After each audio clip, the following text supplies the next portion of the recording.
Hola, bienvenidos al día 187 de nuestro devocional de 366 días. El devocional de hoy se llama La luz de la sonrisa de bendición de Dios está sobre ti. Pipa y yo estuvimos hace poco participando en un evento organizado por la comunidad Loreto en Salzburgo, Austria. Fue una ocasión muy inspiradora. En la celebración del día de Pentecostés, 6,000 jóvenes llenos del Espíritu Santo y adorando a Jesús abarrotaron la catedral de Salzburgo. Era como una luz brillante en medio de la oscuridad espiritual que tanto vemos en Europa hoy en día. En mi vida he pasado por tiempos de oscuridad. San Juan de la Cruz habló de la noche oscura del alma. Hubo tiempos de oscuridad para el pueblo de Dios, tanto en el Antiguo como en el Nuevo Testamento. Ha habido periodos de oscuridad en la historia de la Iglesia, pero la luz del Evangelio nunca se ha extinguido.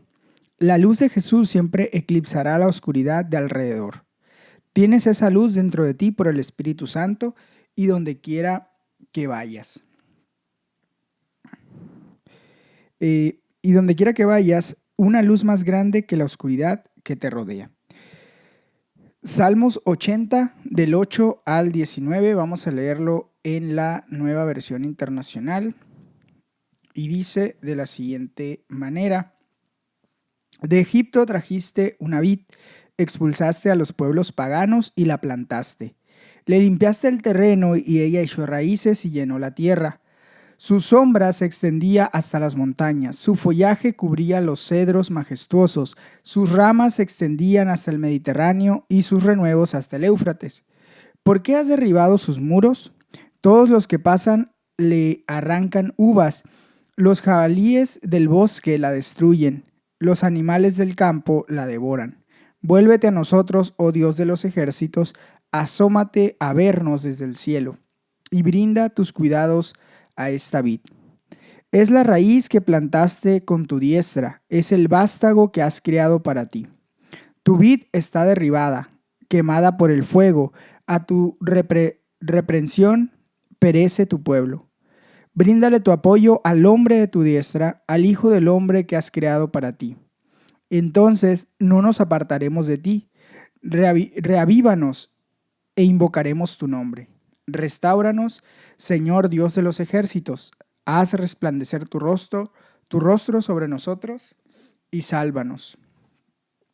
Dice el comentario: la luz de la sonrisa de Dios. El padre Raniero Cantalamessa es famoso, entre otras cosas, por su sonrisa. Su rostro brilla como una luz, especialmente cuando sonríe. Como dijo la Madre Teresa, la sonrisa es el comienzo del amor. Qué asombroso es pensar en la luz de la sonrisa de Dios que brilla sobre ti. No solo Dios está contigo, sino que también puedes disfrutar de su favor. En palabras de The Message, el salmista ora: sonríe con tu risa de bendición. Esa será nuestra salvación. El pueblo de Israel se estaba enfrentando claramente a tiempos oscuros. La vid es una imagen de la nación de Israel. Dios sacó a los hijos de Israel de Egipto, los cuidaba como una vid. Pero ahora los muros del viñedo parecen derribados. Parece que la vid es cortada y quemada con fuego.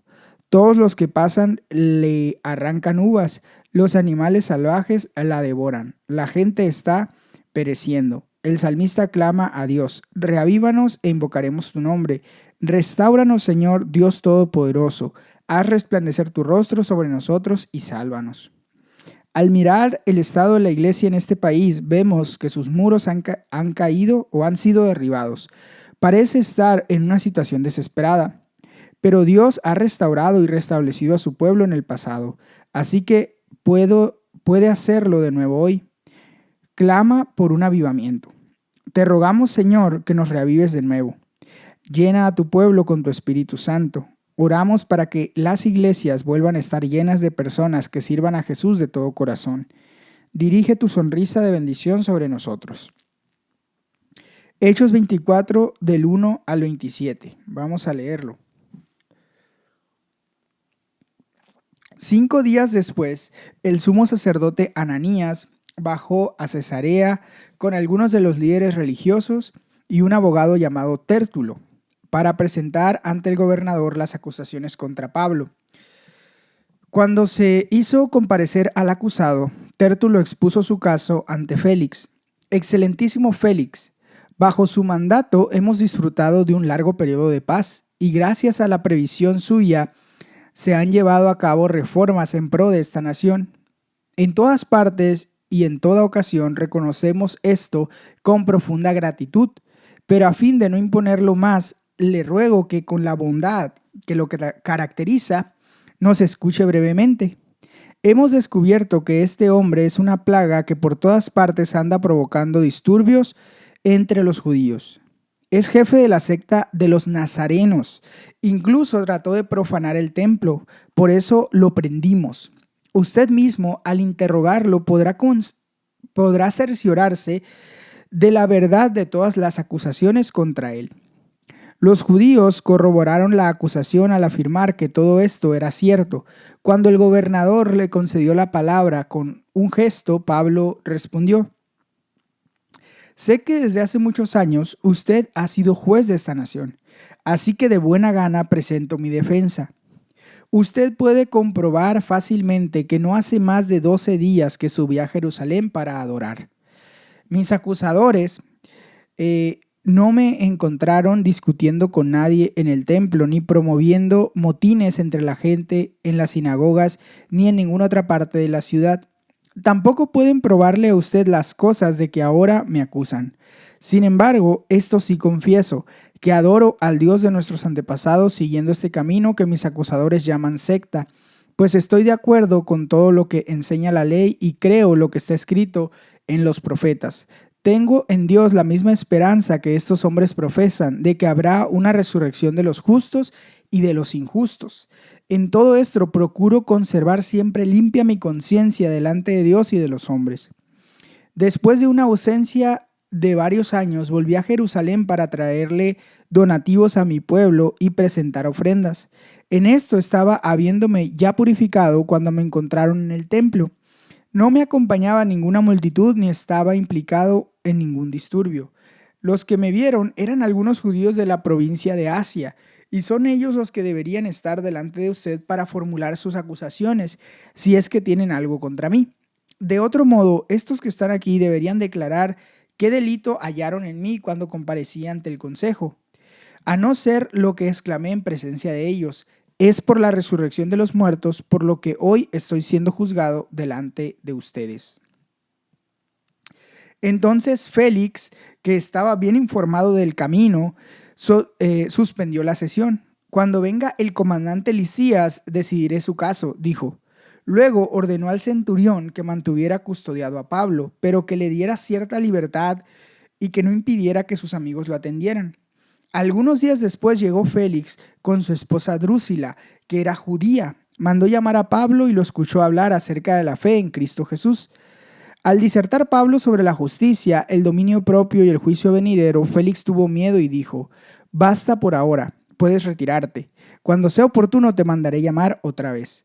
Félix también esperaba que Pablo le ofreciera dinero, por eso mandaba llamarlo con frecuencia y conversaba con él. Transcurridos 2 años, Félix tuvo como sucesor a Porcio Festo. Pero como Félix quería congraciarse con los judíos, dejó preso a Pablo. Dice el comentario: la luz del Evangelio. La luz del Evangelio brillaba en todos los lugares a donde Pablo iba, pero no todos podían verla. Pablo escribió: el Dios de este mundo ha cegado la mente de estos incrédulos para que no vean la luz del glorioso evangelio de Cristo, el cual es la imagen de Dios. Aquellos fueron tiempos de oscuridad en la vida de Pablo. Pasó por ser encarcelado y juzgado. El fiscal Tértulo es el ejemplo de un jurista servil y adulador. Halagó al gobernador así: excelentísimo Félix, bajo su mandato hemos disfrutado de un largo periodo de paz.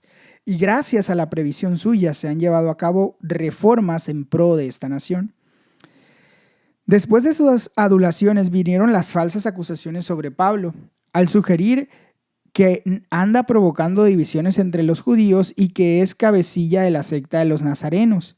La fe cristiana fue descrita como una secta, de la misma forma en que algunas personas hoy en día pueden desestimar la iglesia al considerarla una secta religiosa. Pablo hace su defensa. Primero aborda las acusaciones específicas, negando aquello que no es cierto y admitiendo lo que es verdad. Así admite ser seguidor de Jesús, este camino, dice en el versículo 14, y aclara lo que sucedió en su audiencia ante el Consejo o Sanedrín. A veces es útil establecer cuáles son los hechos reales.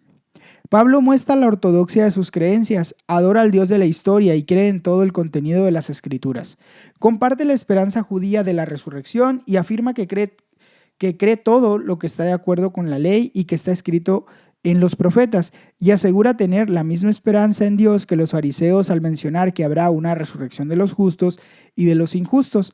Recalca su conciencia limpia, los donativos a su pueblo y su inocencia. Su juez, Félix, no era necesariamente malo, pero era débil, vacilante, indeciso y tenía motivaciones políticas. No quería condenar a un hombre inocente, pero tampoco tenía el coraje para liberarlo.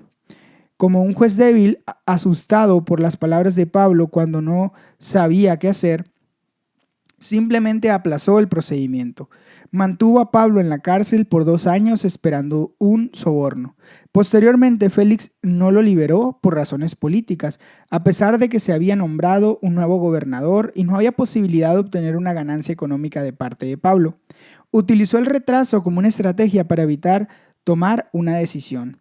Pero no decidir es una decisión en sí misma, la de meter a un hombre inocente a la cárcel.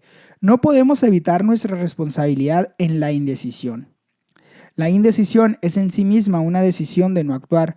Es una decisión mantener el statu quo, lo cual es una acción que tiene consecuencias. Pablo aprovechó todas las oportunidades para hacer brillar la luz del Evangelio. Siempre que podía hablaba acerca de la fe en Cristo Jesús. Señor, ayúdanos a aprovechar al máximo cada oportunidad. Cuando suframos oposición, seamos falsamente acusados y nuestros planes sean frustrados. Ayúdanos, como el apóstol Pablo, a aprovechar todas las oportunidades para hacer brillar la luz del Evangelio en la oscuridad.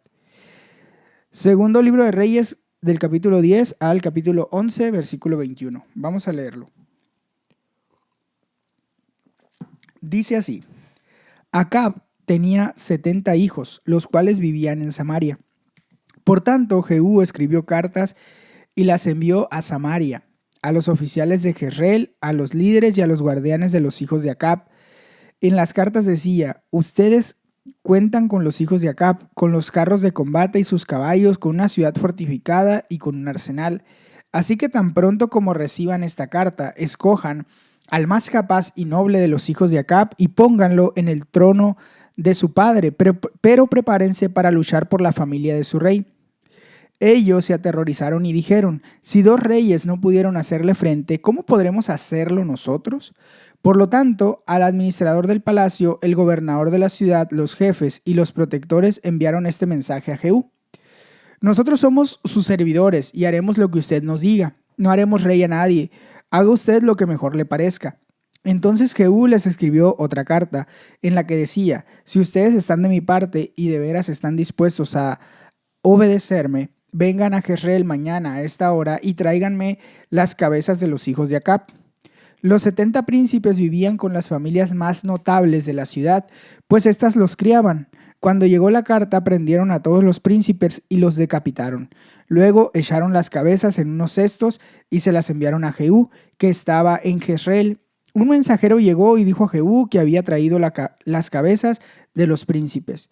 Entonces Jehú ordenó que los pusieran en 2 montones a la entrada de la ciudad y que las dejaran allí hasta el día siguiente.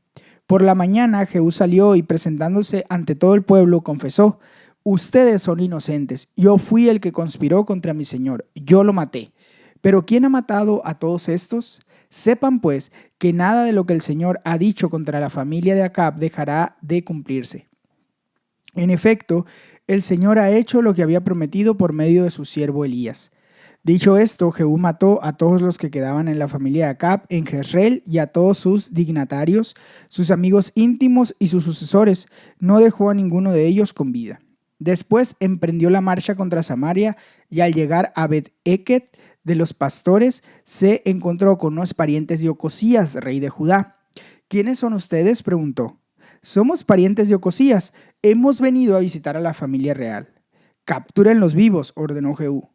Así lo hicieron y después los degollaron junto al pozo de Bet-Eket. Eran 42 hombres. Jehú no dejó vivo a ninguno de ellos. Al dejar ese lugar, Jehú se encontró con Jonadab, hijo de Recab, que había ido a verlo. Jehú lo saludó y le preguntó: ¿Me eres leal como yo lo soy contigo? Lo soy, respondió Jonadab. Jehú respondió: Si es así, dame la mano. Jonadab le dio la mano y Jehú, haciéndolo subir con él a su carro, le dijo: Ven conmigo para que veas el celo que tengo por el Señor. Y lo llevó en su carro. Tan pronto como Jehú llegó a Samaria, exterminó a la familia de Acab, matando a todos los que quedaban allí, según la palabra que el Señor había dado a conocer a Elías. Entonces Jehú reunió a todo el pueblo y dijo: Acab adoró a Baal con pocas ganas, Jehú lo hará con devoción. Llamen pues a todos los profetas de Baal, junto con todos sus ministros y sacerdotes, que no falte ninguno de ellos, pues voy a ofrecerle a Baal un sacrificio grandioso. Todo el que falte morirá. En realidad Jehú no era sincero, pues tenía el propósito de eliminar a los adoradores de Baal. Luego dio esta orden: convoquen una asamblea en honor de Baal. Y así lo hizo. Como Jehú envió mensajeros por todo Israel, vinieron todos los que servían a Baal sin faltar ninguno. Eran tantos los que llegaron que el templo de Baal se llenó de un extremo a otro. Jehú ordenó al encargado del guardarropa que sacara las vestiduras para los adoradores de Baal, y así lo hizo. Cuando Jehú y Jonadab, hijo de Recab, entraron en el templo de Baal, Jehú dijo a los congregados: asegúrense de que aquí entre ustedes no haya siervos del Señor, sino solo de Baal. Entonces pasaron para ofrecer sacrificios y holocaustos. Ahora bien, Jehú había apostado una guardia de 80 soldados a la entrada con esta advertencia: ustedes me responden por estos hombres, el que deje escapar a uno solo de estos lo pagará con su vida. Así que tan pronto como terminó de ofrecer el holocausto, Jehú ordenó a los guardias y oficiales: entren y mátenlos, que no escape nadie. Y los mataron a filo de espada y los echaron fuera. Luego los guardias y los oficiales entraron en el santuario del templo de Baal, sacaron la piedra sagrada que estaba allí y la quemaron. Además de tumbar la piedra sagrada, derribaron el templo de Baal y lo convirtieron en un muladar. Así ha quedado hasta el día de hoy. De esta forma, Jehú erradicó de Israel el culto a Baal. Sin embargo, no se apartó del pecado que Jeroboam, hijo de Nabat, hizo cometer a los israelitas, es decir, el de rendir culto a los becerros de oro en Betel y en Dan. El Señor dijo a Jehú: has actuado bien, has hecho lo que me agrada, pues has llevado a cabo lo que yo me había propuesto hacer con la familia de Acab. Por lo tanto, durante 4 generaciones tus descendientes ocuparán el trono de Israel.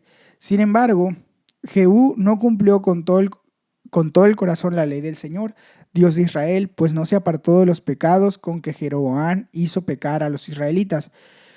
Por aquel tiempo, el Señor comenzó a reducir el territorio israelita. Hazael atacó el país por todas las fronteras, desde el Jordán hacia el este, toda la región de Galaad ocupada por las tribus de Gad, Rubén y Manasés, y desde la ciudad de Aroer, junto al arroyo Arnón, hasta las regiones de Galaad y Basán. Los demás acontecimientos del reinado de Jehú y todo lo que hizo y todo su poderío están escritos en el libro de las crónicas de los reyes de Israel. Jehú murió y fue sepultado con sus antepasados en Samaria, y su hijo Joacás lo sucedió en el trono. Jehú reinó en Samaria sobre Israel durante 28 años. Segundo libro de Reyes, capítulo 11. Cuando Atalía, madre de Ocosías, vio que su hijo había muerto, tomó medidas para eliminar a toda la familia real. Pero Josaba, que era hija del rey Jorán y hermana de Ocosías, raptó a Joás, hijo de Ocosías, cuando los príncipes estaban a punto de ser asesinados. Metiéndolo en un dormitorio con su nodriza, logró esconderlo de Atalía, de modo que no lo mataron. 6 años estuvo Joás escondido con su nodriza en el templo del Señor, mientras Atalía reinaba en el país. En el 7º año, el sacerdote Joiadá ordenó a los comandantes de 100 soldados, a los quereteos y a los guardias que se presentaran ante él en el templo del Señor. Allí, en el templo, hizo un pacto con ellos y les tomó juramento. Luego mostró al hijo del rey y dio estas órdenes: hagan lo siguiente. Una tercera parte de los que están de servicio el sábado vigilará el palacio real. Otra tercera parte vigilará la puerta del sur y la otra tercera parte la puerta detrás del cuartel de los guardias. Y harán la guardia del templo por turnos. Los dos grupos que están libres el sábado protegerán al rey en el templo del Señor. Arma en mano, rodeen por completo al rey. Si alguien se atreve a penetrar las filas, mátenlo. No dejen solo al rey. Vaya a donde vaya. Los comandantes de 100 soldados cumplieron con todo lo que el sacerdote Joiada había ordenado. Cada uno reunió a sus hombres, tanto a los que estaban de servicio el sábado como a los que estaban libres. Entonces se presentaron ante el sacerdote Joiada. Este repartió entre los comandantes las lanzas y los escudos del rey David, que estaban guardados en el templo del Señor. Arma en mano, los guardias tomaron sus puestos alrededor del rey, cerca del altar y desde el lado sur hasta el lado norte del templo. Entonces Joiada sacó al hijo del rey, le puso la corona y le entregó una copia del pacto. Luego lo ungieron y todos aplaudieron, gritando «¡Viva el rey!». Cuando Atalía oyó la gritería de los guardias y de la tropa, fue al templo del Señor donde estaba la gente. Al ver que el rey estaba de pie junto a la columna, como era la costumbre, y que los oficiales y músicos estaban a su lado, y que todo el pueblo se alegraba al son de las trompetas, Atalía se rasgó las vestiduras y gritó: «¡Traición, traición!».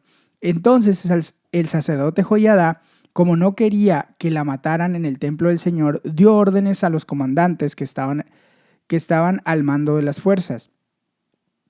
Les dijo: «Sáquenla entre las filas, y si alguien se pone a su lado, mátenlo a filo de espada». Así que la apresaron y la llevaron al palacio por la puerta de la caballería. Allí la mataron. Luego Joiada hizo un pacto entre el Señor, el rey y la gente para que fueran el pueblo del Señor. También hizo un pacto entre el rey y el pueblo. Entonces todo el pueblo fue al templo de Baal y lo derribó. Destruyeron los altares y las imágenes, y frente a los altares degollaron a Matán, sacerdote de Baal. El sacerdote Joiada apostó guardias en el templo del Señor y, acompañado de los comandantes y de los quereteos, los guardias y todo el pueblo, llevó al rey desde el templo del Señor hasta el palacio real. Entraron juntos por la puerta del cuartel y Joás se sentó en el trono real. Todo el pueblo estaba alegre y la ciudad tranquila, pues habían matado a Atalía a filo de espada en el palacio. Joás tenía 7 años cuando comenzó a reinar. Dice el comentario de esta última sección: la luz de los jóvenes. Soul Survivor supervisa varios festivales cristianos de verano para jóvenes. Solo este año, más de 30,000 jóvenes asistirán a sus festivales en el Reino Unido. Hace 4 años, Pipa y yo tuvimos el privilegio de visitar uno de sus eventos. Fue muy emocionante ver la fe, la pasión y el entusiasmo de aquellos jóvenes. Es una gran señal de esperanza para el futuro. Al igual que con el evento de la Catedral de Salzburgo, es una luz que brilla en el horizonte. Aunque se vean cosas malas por todos lados, hay esperanza en que la generación venidera lo hará mejor. Si piensas que estás viviendo en un mundo oscuro, estudia este pasaje y verás que hubo un momento en la historia que son igual de malos o peores. Aquel fue otro periodo oscuro en la historia del pueblo de Israel. Fue un tiempo en el que ocurrieron hechos horrendos, como la matanza de los 70 príncipes cuyas cabezas estaban apiladas en 2 montones en las puertas de la ciudad. Y también hubo otras masacres. Jehú fue honrado por no comportarse como el peor de los reyes de Israel, según el precedente sentado por el rey Acab. En particular, Jehú destruyó el culto a Baal en Israel. Sin embargo, no se apartó del precedente sentado por el rey Jeroboam. En palabras de The Message, no se cuidó de andar en los caminos de Dios y honrar al Dios de Israel con todo su corazón indiviso. En Judá las cosas no parecían mejores y Atalía intentó eliminar a toda la familia real. Pero Dios protegió a Joás de la misma manera que protegió a Moisés y a Jesús.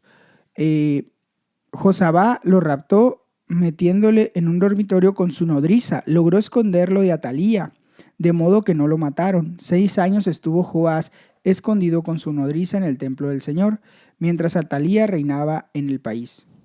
Más tarde, Joiada sacó al hijo del rey, le puso la corona y le entregó una copia del pacto. Luego lo ungieron y todos aplaudieron gritando «¡Viva el rey!». Después de esto, el rey se sentó en el trono real. Todo el pueblo estaba alegre y tranquila la ciudad, pues habían matado a Atalía a filo de espada en el palacio.